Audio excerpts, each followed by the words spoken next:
cars. Group 9 is open wheel, wings and slicks, purposely built race cars, and there is that Judd powered car right there. That is that's a 2007 Panos DP01. Now, Scott, you and I were talking, I can't remember which event it was, but where would that Panos, would that have raced in kart? Where would that have raced? Yeah, that's an Indy car. It raced in kart. Originally, it had a Cosworth 2.3-liter turbocharged engine in it, but the guy that bought it was kind of scared of the power because it did 0 to 60 in 2.2 seconds. Be careful, you'll make people so sick when he bought with it, that helmet pattern. he put a Judd V10 engine in it, so that's what it has now. But yeah, I would definitely race in kart. So, ladies and gentlemen, we're hearing the camera audio right now. Anything can happen on the grid at an SVRA event. We're looking at Ben Sinnott's Klein Tools Cool racing car there, but I love his helmet. Ben Sinnott, watch for him to move up. He's in a 1997 Lola T9720. You got to put your headphones on, Jonathan. We're hearing some great audio happening right now. Somebody's mic is on, and when there's a hot mic, you never know what's going to happen. This is true. Stuart Crow's there, Vault RT40. Yeah, Stuart Crow has been with us a lot this year.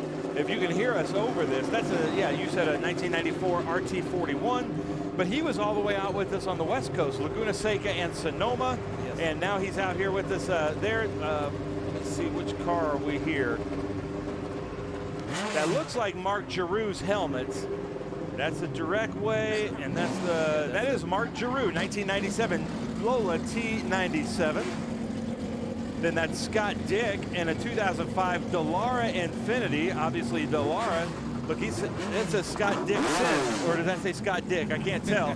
Both of them drive Dallara, so it doesn't really matter. 2005 Infinity. That's the number 96 of Ted Zorbas in a Swift 016A, red and white. There's Travis Engen pulling down his Red Bull visor in that 2001 Lola T9720. Oh, the cars are leaving, Tony. Watch out, Tony. They're going to run you over, buddy. Hope you can hear me, Tony, the cameraman. They're leaving on us. Mark Sherwood, a Ralt RT41, followed by Nathan Bird, who has raced every single weekend this year except for 2 weekends. You heard me right. Every weekend this year except for 2 weekends in a 2008 Elan Mazda Pro. Charles Parsons in a 1976. This is where it gets interesting. We've got some Formula 5000s out there. Lola 332C. Andy Schalforberger in a Swift 016 from 2006. Paul Subject, 1998, Star Cars Formula Mazda. Matt Clark in a 2012 Elan DP06. Rick Work in a 2017 Swift 016. Jim Stengel in a 1973 McRae GM1. Gordon Medinica, thank you. 1975, the year I was born, March 75B. Paul Dudiak in a 1969 McKee Formula 5000. John Miro in a 2014 Elan DP08. Sebastian Coppola, I think he heads up that Formula 5000 group, in a 1970 Lola T192. It was also an International GT and a white Ferrari. Thomas Simpson, 1972 McKee MK18. David Zavetsky, 1968 Legrand MK7A.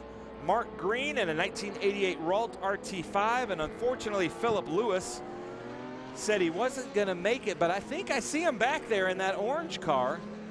So maybe Philip Lewis, he's not on my grid sheet, but my naked eye says that's Philip Lewis in that orange car in the back in that Formula 5000. So that rounds it out. Scott, Formula 5000, kind of like Can-Am, just a class that shouldn't have been but was. Explain to everybody what Formula 5000 was. Well, Formula 5000, as the name would suggest, 5-liter stock block engines, most of them Chevrolet, but it came about from Formula A and Formula B. They kind of combined that into the Formula 5000. They raced here in the United States. Brian Redman, one of the champions, and usually one of the names that most recognized. In fact, one of his cars is in this field, the number 1, with Baraxo sponsorship on it, the Lola T332C, that he won one of the championships in. But they also raced in New Zealand and in Well, you can see Brian Redmond's car. It's a huge snorkel out there as they come to take the start. But yeah, we're going to hear more about this. Don't worry. So who's going to take turn one? Is it going to be Lewis Cooper Jr. in that Judd-powered car, or Ben Sinnott? That Judd-powered car should just take off. It sounds like a Formula One car. Ben Sinnott there on the outside in the green car. It looks like Mark Giroux made a pass there as Travis Engen goes around. Looks like everybody's safely through Mission Foods turn one, and yes, the graphic is correct. Ben Sissel and Scott Conway. Scott Conway knows a lot more about these open wheel cars, so continue on with the Formula 5000. Well, the Formula 5000, we have several of the original chassis out there. One of them is called Alita LT25. We also have a McRae out there. The McRae actually was the LT25 that was developed by the champion of that era, Graham McRae, who won the Formula 5000 series. He designed and developed and laid out the LT27. LT25 designed by Lynn Terry. LT27, which became the McRae, was finished up by Lynn Terry. But that is now a McRae. But the lead LT25, that is the first chassis that is out there, the chassis 001. We also have a McKee Mark 18 out there and a Mark 12. Those were Formula 5000s as well. Well, hold on, I got to interrupt because a lot has happened. Ben Sinnott, who's always one of our fastest drivers.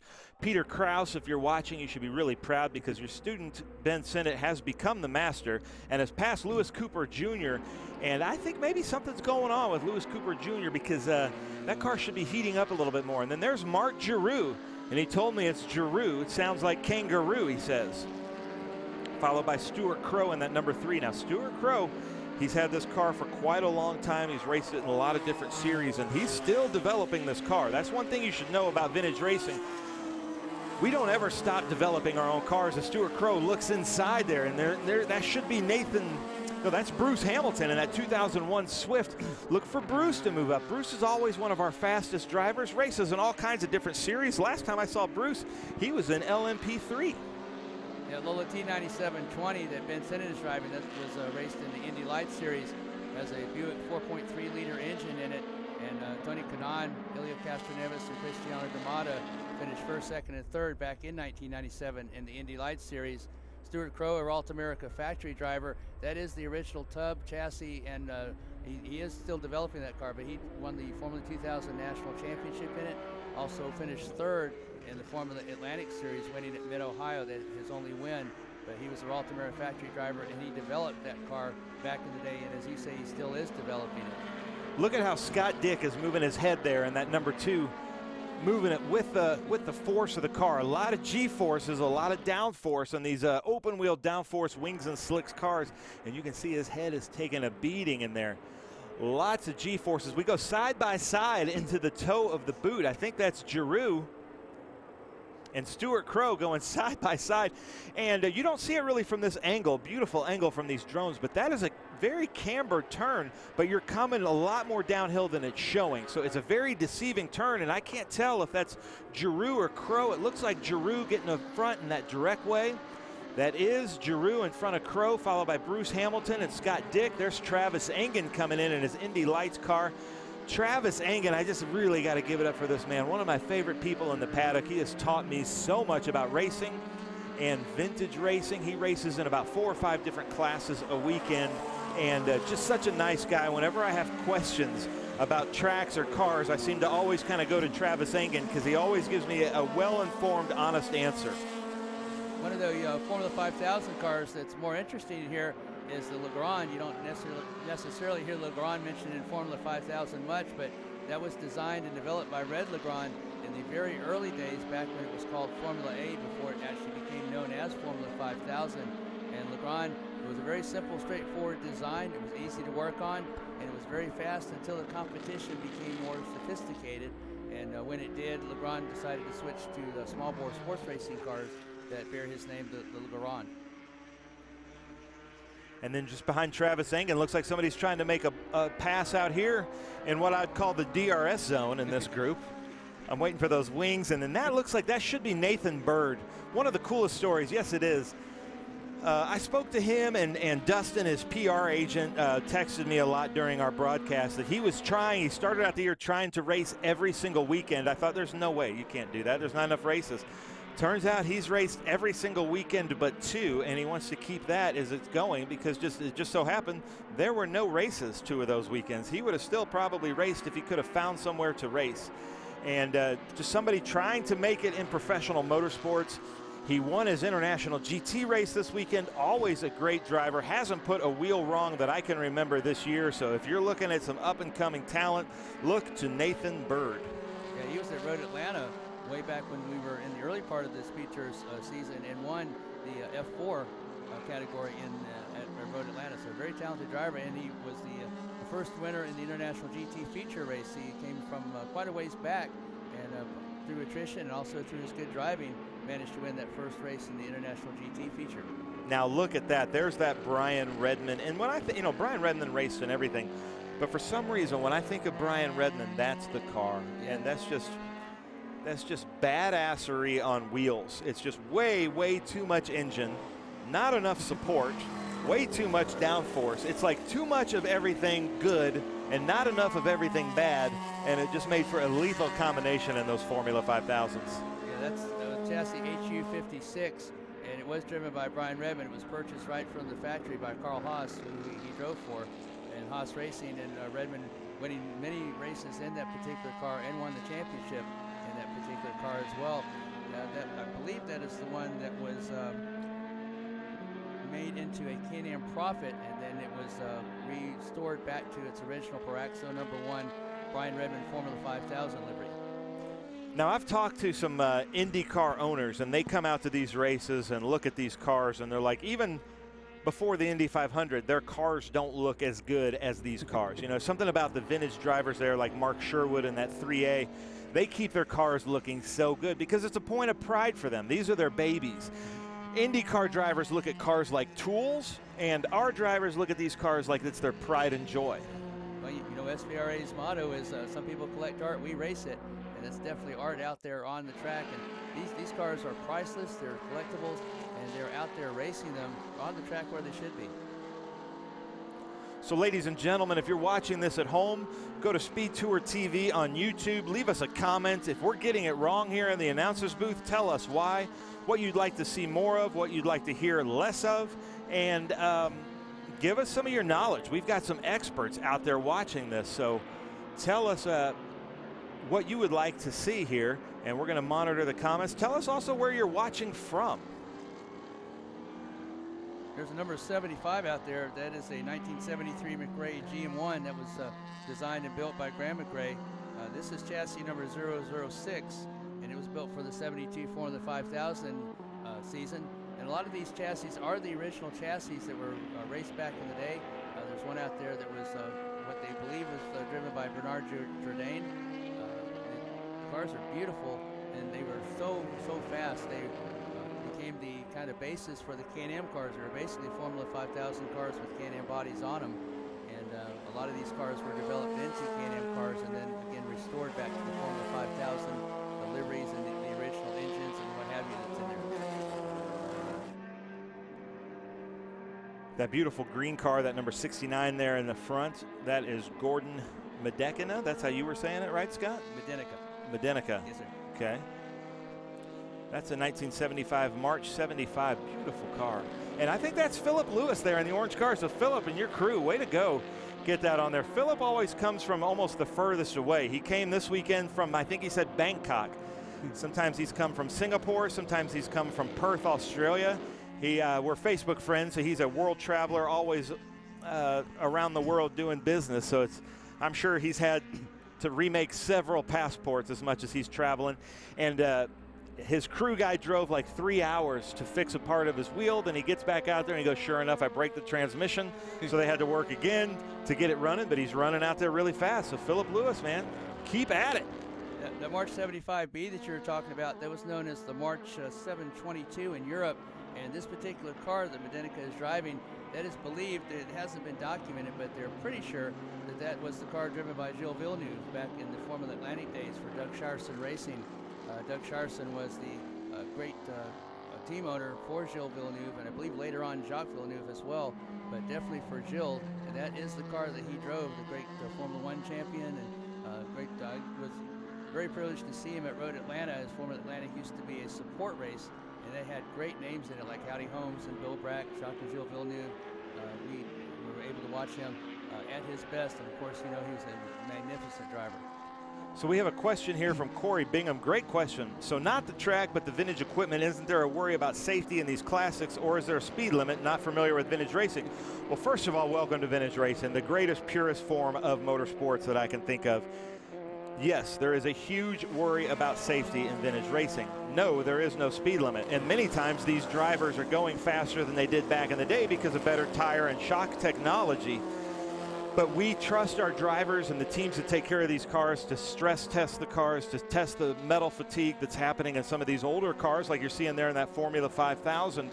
And the preparation that these cars go under, and the teams and the rigorous everything that all these teams are putting into it, they stay together really well. And we have improved the safety equipment like roll bars and roll cages. There's fire suppression systems. They are wearing Hans devices, most of them. They are wearing hand restraints so their arms don't go out of the cars. But other than that, they are as they would have raced, with a little bit better shock technology, tire technology. And like I said, a lot of these drivers are still developing their cars, and they're going faster and faster each year. Ben, I'd like to talk a little bit about the number 65, the Ralt RT5 Formula Super V, driven by Mark Green. More about the driver this time than the car. Mark Green was the Finger Lakes Region Formula Continental champion back in the day, and this particular vintage racing and racing in general, he was watching a Formula One race back in 1959, actually a program about Formula One in 1959, and he was interested in racing, went to an SCCA autocross, into a driver's school, wound up being the New York Region Most Improved Driver of the Year and the Finger Lakes Region Formula Continental. And being that we're at Watkins Glen in the Finger Lakes region, shout out there to Mark Green. I've had some questions about when's Group 10 and NASCAR coming out. They are next. The Group 10 and the NASCARs with front row Joe Nemechek on the front row. That's the very next race that we're going to get to. And did you say Super V? Yes, Formula Super V. Oh, man. Well, our friend Tom Freilich, who's always looking for another Super V to race with, isn't here this weekend. So, Tom, if you're watching from Key West, we're sorry you're not here, because you would have had a friend to race with. As we look there, Ben Sinnott has been passed by Lewis Cooper Jr. Ben Sinnott currently second overall, first in his class. And you were talking about Ben Sinnott, that you thought something might have been wrong with the car because it wasn't right at the very first of the race at the front. But he is obviously had everything warmed up, and he is on rhythm, and he has taken the lead. Now, what was that flashing on that board? It looked like they were flashing the white flag. It might have been. If we can get a shot of the white flag station. We are running late, so they might be trying to take up some time. So we probably need to take the time boards off of the races, because we're going to be making up some time this weekend, or today at least. So we watch Ben Sinnott go up the uphill S's. And there's Lewis Cooper Jr., our current leader in that Judd-powered car. There's Ben Sinnott coming into view there as they come around Big Machine Vodka Spike Coolers bus stop. If that white board was correct, we should be on our last lap, but I can't tell. I can't see if they're flying the white flag or not.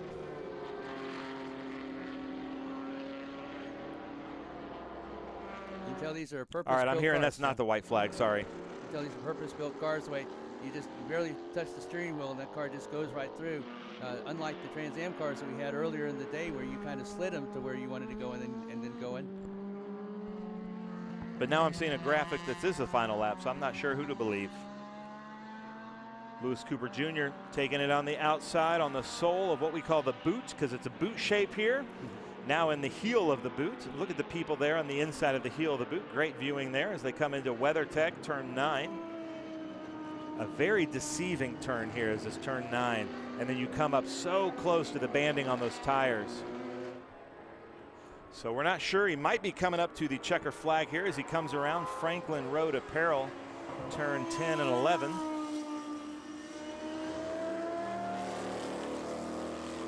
And there's the checkered flag. Lewis Cooper Jr. takes the checkered flag in his Panos DP01. That is a beautiful car, and the sound is phenomenal. Louis Cooper Jr., a great SCCA club racing veteran that usually runs in Formula Atlantic. So he has been here to Watkins Glen many times before in the Majors Championship that they run. So he has track experience and he loves that car. He's had it for many years.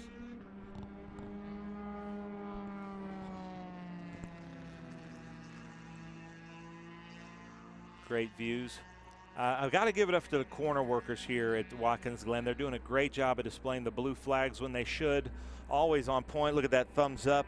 If you've ever been interested in being a corner worker at these tracks and obviously having the best seat in the house like these gentlemen here do, going into Big Machine Vodka Spike Coolers bus stop, you can sign up. Go to the SCCA. They're always looking for new corner workers. We're always needing corner workers, and good corner workers are becoming more and more harder to find. So if you want the best seat in the house in racing, volunteer at your local SCCA, become a corner worker, and you will have an absolute blast.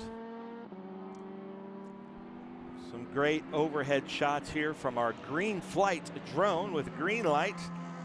There's the toe of the boot. If you're unfamiliar, this is the part of the track that NASCAR's scared to run. NASCAR just isn't man enough to run this part of the track, but we are. All right, well, ladies and gentlemen, that does it for Group 9. We will be back with Group 10 and our stock car group with Front Row Joe running up. And the vintage stock car NASCAR group, they do run the toe of the boot. So take that, NASCAR, and here's a word from our sponsors.